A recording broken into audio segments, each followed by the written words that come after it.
Hi everyone, তোমরা সবাই কেমন আছো? আশা করছি তোমরা খুব ভালোই আছো। এখন বাজে সকাল 11টা আর আমি এখান থেকে আমার ব্লগটা শুরু করছি। আজকে যাব একটু ব্যাংকে, তার জন্যই আজকে আয়ুষবাবুকে সকাল সকাল স্নান করিয়ে দিয়েছি। আমি এই টাইমে স্নান করাই না, ওর স্নানটা কিন্তু আমি 12টা 12:30টার মধ্যেই করাই, কিন্তু আজকে একটু তাড়াতাড়ি করিয়ে নিয়েছি। জানি না কোনো প্রবলেম হবে কিনা, কিছু করার নেই, কি আর করব বলো। ওকে রেখে যাব, যার জন্যই ওকে এই 11টার সময় স্নান করিয়ে খাইয়ে ঘুম পাড়িয়ে দিয়ে যাব।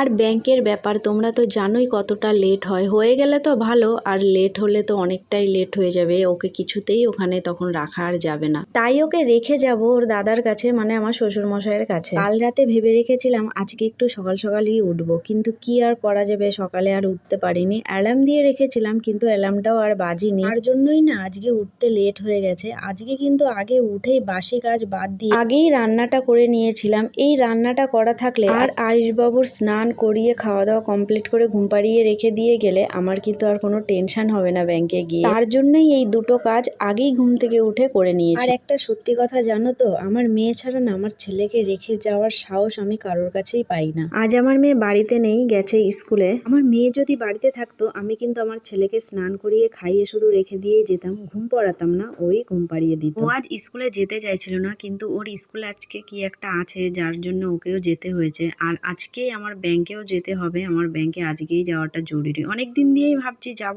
কিন্তু হয়ে আর উঠছে না। এখন আমার ছেলেকে ঘুম পড়াতে যে কতক্ষণ টাইম লাগবে আমি কিন্তু জানি না, তাড়াতাড়ি ঘুমিয়ে পড়তে পারে, আবার অনেকক্ষণ হতেও পারে। তো এখন আমি আমার ছেলেকে তাহলে ঘুম পাড়িয়ে নিই, আর তোমাদের সঙ্গে দেখা হবে পরের একটা ভিডিওতে। তো এখনকার মতোই বাই।